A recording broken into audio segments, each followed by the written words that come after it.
Assalamualaikum warahmatullahi wabarakatuh. Alhamdulillahirabbil alamin. Wa bihi nasta'inu ala umri dunya waddin. Walhamdulillahilladzi an'ama alaina bi ni'matil imani wal islam. Walhamdulillahilladzi hadana li hadza wa ma kunna linahtadiya laula an hadanallah. Walhamdulillahilladzi hamdan katsiran kama amar. Asyhadu an la ilaha illallah wahdahu la syarikalah. Wa asyhadu anna Muhammadan abduhu wa rasuluhu la nabiyya ba'da. Wassalatu wassalamu ala asyrafil anbiya'i wal mursalin Muhammad wa ala alihi wa ashabihi ajmain, amma ba'du. Para pendengar rahimakumullah dimanapun berada, pertama-tama marilah kita sama-sama bersyukur kepada Zat Ilahi Rabbi Allah Subhanahu wa Ta'ala atas berbagai kenikmatan yang Allah berikan kepada kita sekalian. Salawat serta salam semoga Allah Subhanahu wa Ta'ala selalu melimpahkannya kepada junjungan kita Nabi besar Muhammad Sallallahu alaihi wasallam, untuk keluarganya, para sahabatnya, dan para ulama amilin. Mudah-mudahan termasuk kita sekalian. Amin. Ya Allah, ya Rabbal alamin. Para pendengar rahimakumullah, perkenankanlah pada kesempatan yang berbahagia ini Buya menyampaikan ceramah berkenaan dengan kiamat. Ini adalah seri yang ke-11. Buya sangat menganjurkan kepada para pendengar agar mendengarkan dulu paling tidak ceramah Buya seri kiamat yang pertama, supaya dapat memahami ceramah-ceramah Buya untuk seri-seri yang berikutnya. Baik, sebagaimana tertera di dalam hadis riwayat Muslim, sabda baginda Rasul Nabi Muhammad SAW yang diterima dari Huzaifah bin Asid Al-Ghifari berkenaan dengan ciri-ciri kiamat. Buya menekankan lagi, yang dimaksud dengan ciri-ciri kiamat di sini bukan berarti ciri kiamat nanti hancurnya alam semesta, digantinya dunia dengan alam akhirat. Tetapi yang dimaksud oleh baginda Rasul adalah peristiwa yang penting diwaspadai oleh seluruh umat Islam. Karena itu sudah kiamat dalam pengertian wabah yang datang, kemaksiatan yang merajalela, kebodohan dan lain sebagainya, yang bentuk-bentuk yang namanya itu adalah semacam azab dari Allah Subhanahu wa Ta'ala yang diperbuat oleh perbuatan manusia atau jin itu sendiri. Berbicara tentang alam semesta ini, yaitu hancurnya alam semesta, kiamat itu adalah sebagaimana disampaikan di dalam surat Al-A'raf. A'udzubillahi minasyaitonirrajim. Bismillahirrahmanirrahim. La ta'tikum illa baghtah. Tidak datang kiamat itu kecuali dengan tiba-tiba. Jadi kiamat yang dahsyat itu, kiamat hancurnya alam semesta ini tidak ada, atau datangnya dengan tiba-tiba, sehingga tidak ada cirinya. Kemudian lebih jauh di dalam surat Luqman, Allah berfirman, A'udzubillahi minasyaitonirrajim. Bismillahirrahmanirrahim. Innallaha indahu ilmu sa'ah. Sesungguhnya pengetahuan tentang kiamat itu hanya di sisi Allah. Jangankan kita manusia biasa, baginda Rasul pun termasuk nabi-nabi yang lainnya tidak mengetahui kapan terjadinya kiamat. Dan itu sangat tidak mungkin ada ciri-cirinya. Nah, adapun yang disampaikan oleh baginda Rasul dalam sabdanya itu adalah sesuatu yang harus diwaspadai, jangan terjadi kiamat itu berkelanjutan atau keburukan itu berkelanjutan. Sebagaimana yang disampaikan juga oleh baginda Rasul berkenaan dengan narun takhruju minal yamani tatrudun nasa ila mahsyarihim. Kiamat itu suatu akan terjadi atau disebut itu kiamat jika nanti ada api yang keluar dari negeri Yaman. Kemudian manusia menuju kepada tempat mereka. atau digiringnya manusia ke tempat-tempat berkumpulnya mereka. Narun yakhruju minal yamani tatrudu ila mahsyarihim, atau tatrudu nasa ila mahsyarihim. Nah, para pendengar rahimakumullah, berbicara tentang negeri Yaman. Negeri Yaman adalah anggota daripada negara-negara di Jazirah Arab yang sudah Buya sampaikan pada seri yang ke-10 tentang Jazirah Arab itu.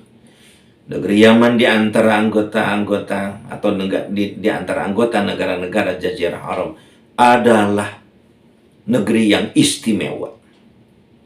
Negeri yang berbeda dengan anggota-anggota lainnya sekalipun dibandingkan dengan Saudi Arabia. Mengapa itu istimewa? Kita lihat juga di Ka'bah. Pada saat kita melaksanakan tawaf, di samping ada Hajar Aswad, di rukun Hajar Aswad. Hajar Aswad juga sebelumnya itu ada rukun Yamani. Baginda Rasul tidak terlewat, selalu mengusap rukun Yamani pada saat bertawaf. Bahkan dinding rukun Yamani itu sejak dulu di zaman Baginda Rasul sampai sekarang itu belum diganti temboknya. Belum diganti, itu masih yang asli. Ruknul Yamani namanya. Berarti dengan Baginda Rasul selalu mengusap setiap tawaf di Ruknul Yamani, berarti negeri Yaman itu mempunyai keistimewaan yang perlu Buya bahas pada kesempatan yang berbahagia ini. Yang pertama, kalau kita lihat perbatasan daripada negara Yaman, di sebelah baratnya itu Laut Merah, di sebelah selatannya itu adalah Laut Arab, kemudian di utaranya adalah Saudi Arabia, dan di sebelah timurnya adalah Oman. Itu apa artinya? Itu mengandung arti bahwa jika seandainya ada tragedi apapun di Yaman itu, tentu akan sangat berpengaruh kepada negara Saudi Arabia, di mana di dalamnya ada Makkah Al-Mukarramah dan Masjid Nabawi atau Madinah Al-Munawwarah. Nah, ini menunjukkan bahwa perlunya dijaga negeri Yaman itu. Baginda Rasul sudah mewanti-wantinya sejak 14 abad yang lalu. Sehingga sampai Baginda Rasul menyampaikan berkenaan akan kalau api sudah keluar dari negeri Yaman, maka itu terjadinya atau termasuk ciri-ciri kiamat yang kita harus mewaspadai, dan kita harus berusaha dan berikhtiar serta berdoa kepada Allah agar itu tidak berkelanjutkan adanya api yang keluar dari negeri Yaman. Kemudian yang keduanya, negeri Yaman itu adalah negara Jazirah Arab yang paling selatan, yang paling ujung. Jadi kalau ada sesuatu terjadi tragedi, maka itu seluruhnya akan ke bawah pengaruhnya, ataupun imbasnya, ataupun akibatnya. Sehingga keistimewaan negeri Yaman itu perlu dijaga, perlu dilestarikan oleh seluruh umat Islam berkenaan dengan titipan dari baginda Nabi Muhammad SAW. Dan yang ketiga, dibandingkan dengan negara-negara Jazirah Arab lainnya, hanya negeri Yaman yang mempunyai pemerintahan yang menggunakan konsep wa amruhum syura bainahum. Bagaimana untuk mengangkat seorang pemimpin dilaksanakan dengan secara musyawarah. Hasil musyawarah lah yang akan mengganti kepemimpinan. Bagaimana diujinya pemimpin untuk memimpin negara di Yaman itu. Berbeda dengan negara-negara anggota Jazirah Arab yang lainnya, hampir seluruhnya monarki, di mana turun-temurun, tidak ada politik siasah di dalamnya. Rakyat yang sedikit saja meminta adanya keadilan dan lain sebagainya, itu dalam waktu yang relatif singkat itu ditumpas dan dianggap sebagai musuh. Tidak ada di sana musyawarah-musyawarah untuk kepemimpinan. Sifatnya otoriter. Ini yang sangat disesalkan kebanyakan atau hampir seluruh anggota-anggota Jazirah Arab, kecuali Yaman yang menggunakan sistem wa amruhum syura bainahum.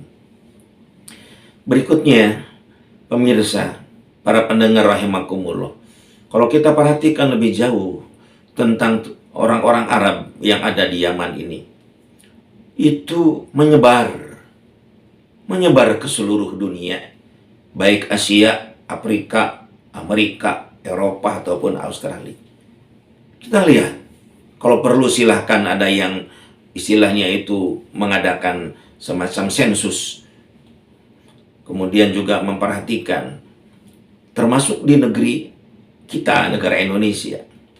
Kita sudah paham betul dan tahu bahwa keturunan orang-orang Arab yang ada di negeri kita itu mayoritas berasal dari negeri Yaman.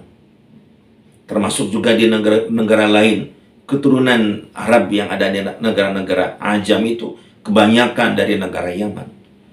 Itu apa artinya? Begitu hebatnya orang-orang Yaman, begitu luar biasanya orang-orang Yaman, tidak ananiah golongan, tidak berbangga-bangga merasa menjadi orang Arab. Dan itu yang sebetulnya dimaksudkan oleh baginda Rasul, ummati, ummati, ummati. Bukan golonganku, golonganku, golonganku, ataupun suku bangsaku, atau bangsaku, bangsaku. Syabi, syabi, syabi. Bukan. Tetapi ummati, ummati, ummati. Ini apa artinya? Bahwa konsep kebersamaan umat Islam dimanapun berada, di mana-mana adalah bumi Allah, itu sudah dilaksanakan oleh orang-orang Arab, warga negara Arab yang ada di negeri Yaman. Nah, sehingga dapat dimengerti oleh kita, kalau baginda Rasul mengatakan terjadi kiamat jika nanti suatu saat pada saat keluar api dari negeri Yaman, bukan dari negeri yang lain. Itu apa artinya? Negeri Yaman itu yang memegang teguh ajaran agama Islam selama ini. Bagaimana kita melihat pada saat terjadinya konflik antara Zionis Israel dengan Palestina? Siapa yang paling berani melawan Israel? Siapa yang pemerintahnya mendukung penuh militernya untuk menyerang Israel? Tidak lain dan tidak bukan adalah negara Yaman. Berbeda dengan Amerika Serikat. Justru Amerika Serikat berbeda dengan Saudi Arabia, maksudnya justru berteman dengan orang-orang kafir sekalipun. Bagaimana kita melihat pemerintahan Saudi Arabia begitu sangat benci, murka kepada negara Yaman. Bagaimana tidak jarang serangan-serangan dari militer Saudi Arabia ke pemerintahan negeri Yaman. Ini sangat disesalkan. Ini menjadi rahasia umum yang kita semua sudah tahu. Bagaimana Saudi Arabia tidak senang dengan warga negara atau pemerintahan Yaman. Tetapi di satu sisi Yaman memberikan kepada kita suatu pelajaran bahwa tidak selalu negara yang memang di dalamnya ada tanah suci memegang dengan baik. Tetapi kadang-kadang yang di luar tanah suci itu betul-betul memegangnya. Nah, itu yang perlu diperhatikan. Sekarang juga, kalau kita sekarang ini di tahun 2025, bagaimana pemerintahan Trump begitu sangat benci kepada pemerintahan Yaman. Sekarang ini lagi rame-ramenya bagaimana pemerintahan Amerika membombardir pemerintahan Yaman. Nah, sepertinya itu yang dimaksud oleh baginda Rasul terjadinya kiamat. Seandainya keluar api, percikan api dari negara Yaman.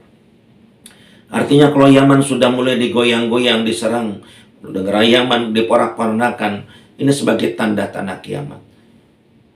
Seolah-olah tidak ada lagi yang memegang teguh bagaimana ajaran Islam ini harus betul-betul dimuliakan. Maka dalam hal ini solusi yang paling penting bagi kita selaku umat Islam, yang pertama, kita tidak perlu selalu mengagung-agungkan simbol dan simbol. Memang kita berangkat ibadah haji dan umroh ke tanah suci dan kita mampir ke Madinah Al-Munawwarah untuk ziarah kepada makam baginda Rasul. Tetapi kita tidak melihat negara Saudinya yang sudah jauh daripada tatanan aturan keislaman, jauh. Kemudian juga dalam hal ini kita harus kalau bisa kita banyak berkunjung ke negeri Yaman untuk mengucapkan banyak terima kasih kepada negara yang sudah menyebarluaskan atau bagaimana keturunan Arab dari Yaman itu pada datang ke berbagai negara. Kemudian orang-orang Arab dari Yaman itu berikutnya adalah menikah dengan warga-warga muslim di sekitar di negaranya masing-masing. Dan ini yang perlu menjadi bahan perhatian kita semuanya, bahwa di sisi Allah tidak ada melihat kulitnya, warna kulitnya, suku bangsanya, tapi yang dilihat adalah inna akramakum indallahi atqakum. Berikutnya juga kepada seluruh pemerintahan muslim sebaiknya memperkuat hubungan yang baik dengan negeri Yaman. Negeri Yaman adalah simbol bagaimana yang dititipkan oleh baginda Rasul sejak 14 abad yang lalu. Sampai-sampai Rasul menyampaikan jika sudah keluar api dari Yaman, itu sebagai cirinya kiamat saat itu.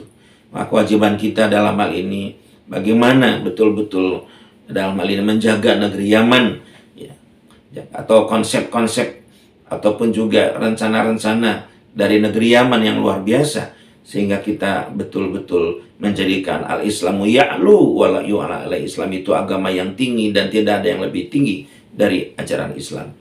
Maka kita selaku umatnya harus betul-betul menjunjung tinggi ajaran Islam. Demikian yang saya sampaikan, mudah-mudahan ada guna dan manfaatnya. Wabillahi taufiq wal hidayah wa ridha wal inayah. Wassalamualaikum warahmatullahi wabarakatuh.